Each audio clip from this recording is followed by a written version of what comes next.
So the moment when you drop in is honestly one of the most special moments of biking.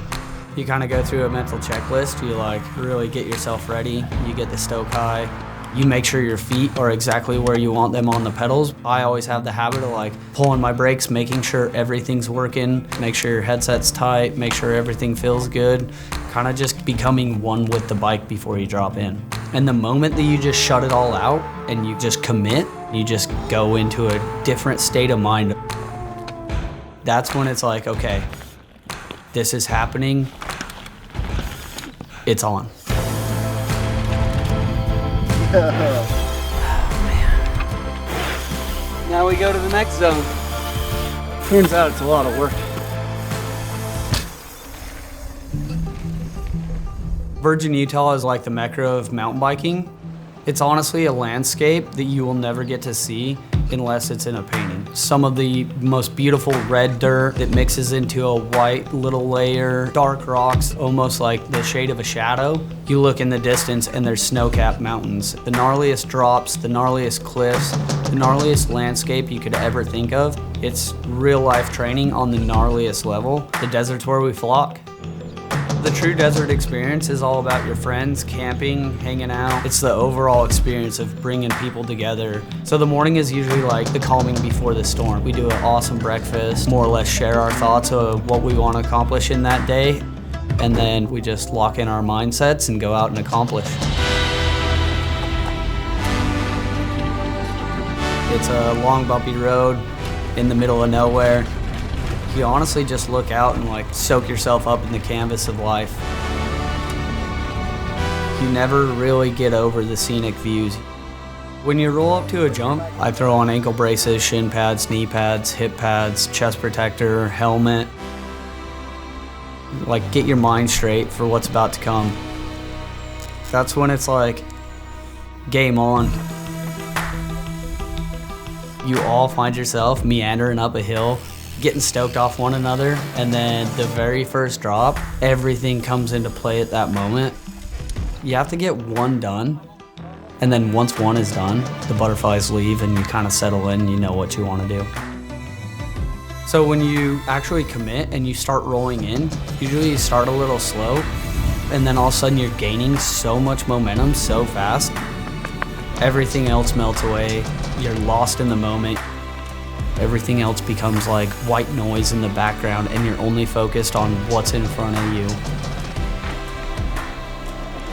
When you have like a successful first go, it's incredible. It's like having a 10-ton brick lifted off your shoulders. You can actually just enjoy the moment. Oh, it's indescribable. It's just, you smile, everything feels like light and floaty. It's a success, you know? Sick. Dirt is prime right now. It's like it's running nice and fast. Should be good.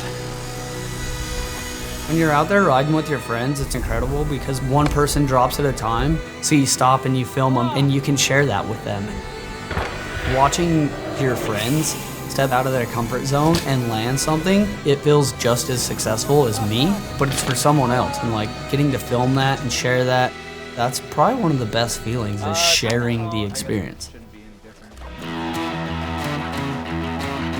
Bridges are one of those things that you have to hike, you have to earn it. It's a lot of work. Think about hiking the gnarliest trail and then imagine carrying 30, 40-pound bike up it. Hike up an entire ridge with cliffs, with your bike.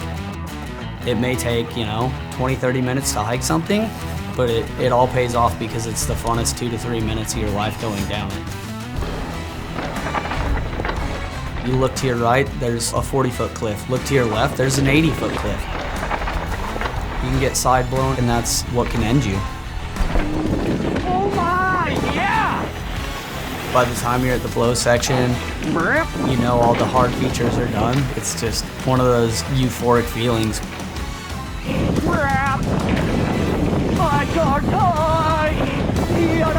Sometimes the most crazy random stuff comes out of your mouth, just enjoying the moment. I want some water. Oh. Kurtis's style is very unique. When you drop in, you get this euphoric state that starts. He's the nicest person, kindest homie ever. He will give you the shirt off his back. Once you actually come off the lip, it's like a whole different sensation. At the same time, he is one of the most gnarly humans you'll ever encounter. When you're flying through the air, it's like a sense of weightlessness. You're just floating. Just sends the biggest things all of the time. Once you're dead center of the jump, you get like this free flow. Everything else melts away. By the time you land, the euphoric state just kind of takes over. That was insane. And it's kind of like an endless motivation to keep hiking, just to keep going back up. Are you rolling? Still seeking more. Coming off the lip, you kind of have to just really trust that the bike's gonna be there. You're looking at the jump, the distance, your feet are all the way back almost over your head. Let go of everything and then come back within, like a split second. It's incredible. That was sick. I hope you got that. I always grew up thinking that I was gonna be a moto guy. So I studied their tricks, their style, their demeanor on a bike. It was a little bit different than BMX or mountain biking. Kurtis is absolutely the king Alright, it can't be that bad. of having the moto tricks, the moto style. Yeah, Kurtis does it all. What I want to give back to the sport is I want to take all the disciplines and make them grow as one. The flip, like heel clicker, Supermans, double grabs. Those tricks are very unique to Kurtis. Oh, it felt good. We were out in the desert riding with friends. I know that my parents had been in St. George as well. I invited them to come out. It's like showing them what I do, who I hang out with. I'm proud of him on the bike riding that he does. I'm proud of him as an individual. He is a good kid.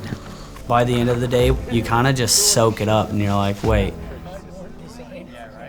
it wasn't all about the riding. Normal society can look at us in two different ways. Some of them aspire to be us, and some of them literally don't know why we do it or why we chase what makes us happy. But at the end of the day, we're the ones that are truly happy. We all talk about living our dreams, but yet Kurtis is one that is truly living his dreams and he's making it come true. I love it till the day I die.